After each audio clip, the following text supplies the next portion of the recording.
Hey guys, Nikki again. So I've been getting, here's kimchi, just to show you guys.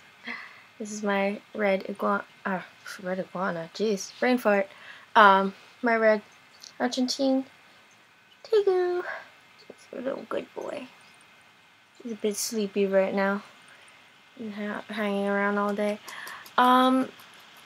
So I've been getting lots and lots of requests from people asking about how to do a video on how to convince your parents for letting you keep a reptile. So basically, I started out taking care of reptiles at the age of 12, which is pretty average. You know, there's lots of kids that are starting at 12 now. So, sorry, that's a hedgehog. Kicking out of a cage. Yeah. Anyways, so I've only been keeping reptiles for 5 years. It's not a lot. And, I mean, sorry, but I mean, I'm only 17. It's not much I could do. But, I'm trying to build up on it. I'm very thankful that I got a lot of experiences and opportunities over these 5 years. And, that allowed me to gain lots and lots of experiences and exciting new little friends, and just lots of different opportunities to things that are very abnormal and unusual and all this kind of stuff. You get the message. So basically, I want to do a video on how to convince your parents on letting you keep a reptile. So normally I find that parents, they always find reptiles very dangerous. You know, people say they're poisonous and all these different things. There were parents asking me if my snakes were venomous, like a ball python, if it's venomous. It may sound stupid to people who do keep reptiles and know what they're talking about, but, you know, some people who are clueless, they really don't know what's going on. And so lots of parents are very misunderstood, yet your children want to get reptiles. I'm going to tell you guys a story. I've been wanting reptiles. I've never been afraid of reptiles. I've always loved them. I've always loved snakes. I've been wanting, the first time I asked my parents if I could have a pet snake was when I was 8 years old. I first asked my mom if I could have a pet snake. I asked for a small one. I remember specifically I asked for a California king snake because it's black and white and I thought it was really pretty. And it was just a hatchling, so it was really small, and people said, you know, it's one of the smaller snakes to choose from and one of the beginner snakes. But my mom didn't let me. And the main reason why they didn't let, my parents completely said no, they refused. They actually ended up buying me a pair of hamsters, and that ended up turning into 20-something hamsters, but, you know, that's pretty average. And, well, the reason why they refused to let me have reptiles, yet here I am sitting here now with around 40, counting on 40-something animals, maybe 30-something reptiles. The reason why is because they didn't let me was because my dad actually has a phobia for reptiles. He is terrified. He is normally fearless of anything. He's not afraid of dogs. He loves my ferret and all these different kind of animals. Even rats he's not afraid of. But he is terrified of reptiles. As for the story how that elevated, it's not, you know, it's pointless to talk about it now, but he had a phobia for reptiles, and how I had my first reptile was a bearded dragon, Akira. How I first got her was because my grandma decided to YOLO it, and she just bought me a bearded dragon after I went to a reptile shop with her, which is the reptile shop that I help out at now. Was the first reptile shop where I bought Akira from, and the moment she saw it, she asked me, "Oh, do you like it?" I said yes, and then she said, "Well, we're buying it." And when I got home, my dad was completely terrified, and ever since he would never step foot in my room ever again. And, well, how that really happened, you know, I understand that lots of people wouldn't have a grandma like my grandma and go against the laws and actually buy one for you. But to help you guys speak better on this video, I hope that either way of you talking to your parents or even just showing them this video, either way it helps. It helps. I have helped a lot of people with their parents in convincing with reptiles.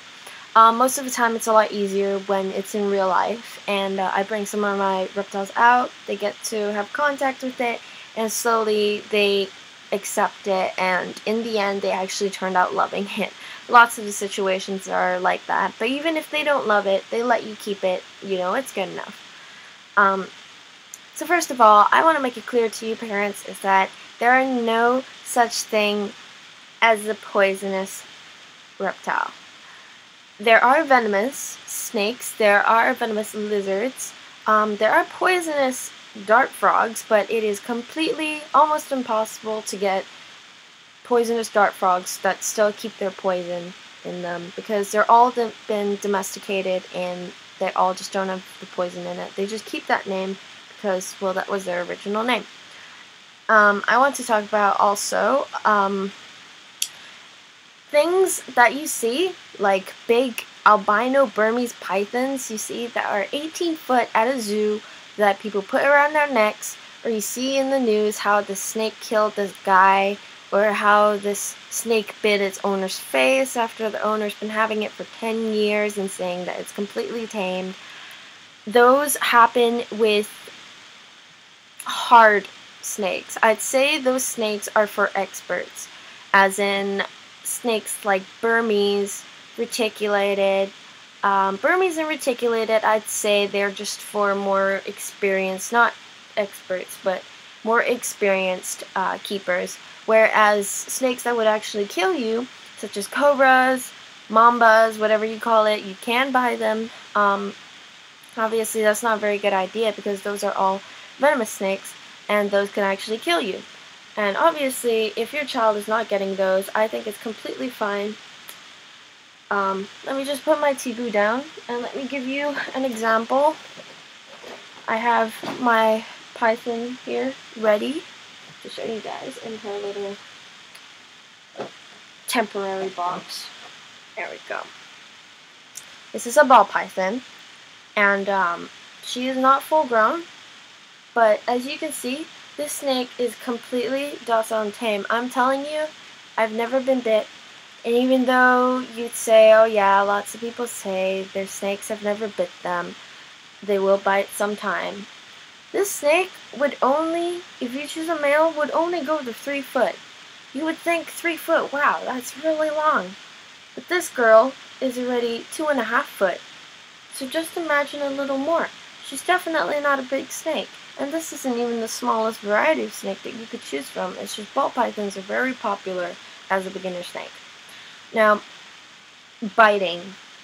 If your child does get bit, I guarantee you, and I will bet you with any money, it's no more damage from a ball python. A ball python's bite, a little bite, will not be any more damage than your child poking your finger accidentally with a needle while they're sewing.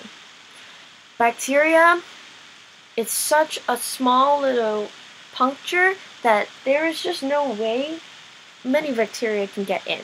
You know, worst come to worst, put a band-aid on, put some antibacterial soap on it, everything will be fine. Lots of the times people think that it's a lot of damage, but never once have I been bit by a ball python or even any other snake have I put a band-aid or anything, or even washed my hands. Working at the shop, there are some pretty hungry ball pythons, and sometimes they'll nip you a bit. I don't even do anything with my hand, maybe rinse it a bit, but I just continue on. Nothing happens. And snake bites, they honestly are a lot more overrated than they actually should be. And other than maybe emerald tree boas or green tree pythons, where they're rear fang, non-venomous snakes, all of your other snakes, they definitely don't really give too much damage. Now another thing, Oh, this is going to be a long video. Hope you guys have patience to watch this. Another thing. Reptiles are not slimy. Reptiles are not slimy at all. All those moms out there, if you have any python boots, if you have any snake bags, you know exactly what I mean. They're smooth. They actually feel exactly like leather. They don't feel like anything slimy. You see, there's no slime coming off my hand. It's just my little tegu sitting on my hand. He feels like leather. And really, that's one thing I find that mostly gross people out. So many people ask me, they're slimy, they're scaly. Yes, they're scaly. They're not slimy at all. And one thing also that people have to keep in mind that's good about reptiles is that they don't need a lot of attention.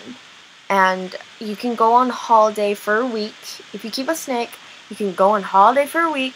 All you have to do is give him a big bowl of water, feed him before you go on holiday, and you just leave him at home.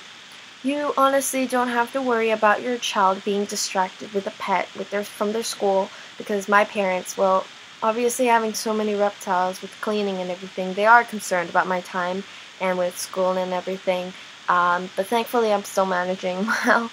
So, that's that. But if your child has 1 or 2 reptiles, it honestly isn't going to take any time.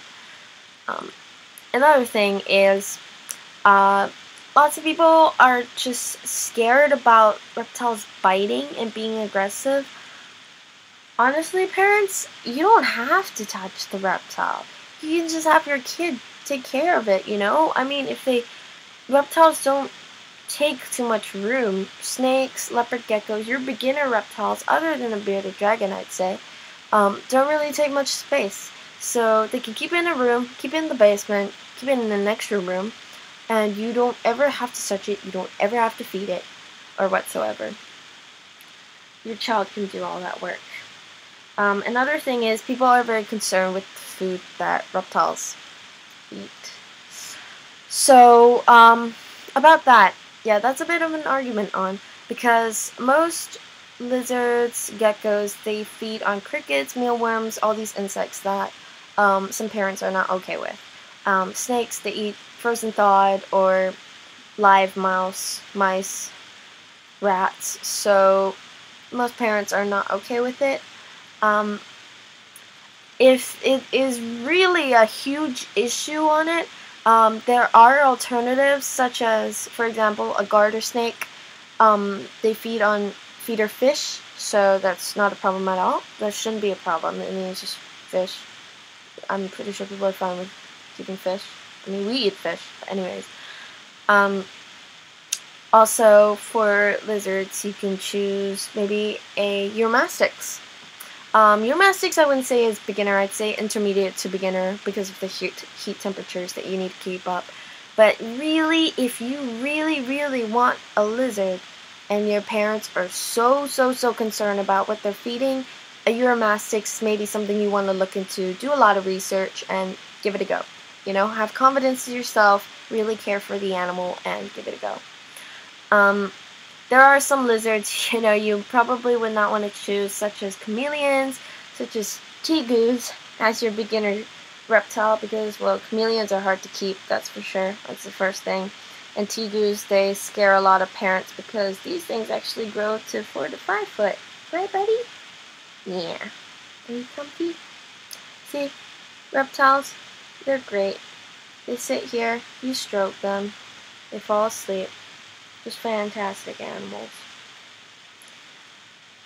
So, really, that's all I can think of that's all I can think of with this video for now. If any of you have any more issues, or if any of you parents have any questions to ask me, please feel free to inbox me, and I will answer your question as soon as possible. But once again, thanks for watching. If there's any more request videos, please feel free to request them. Inbox me. Thanks for watching, guys. Bye!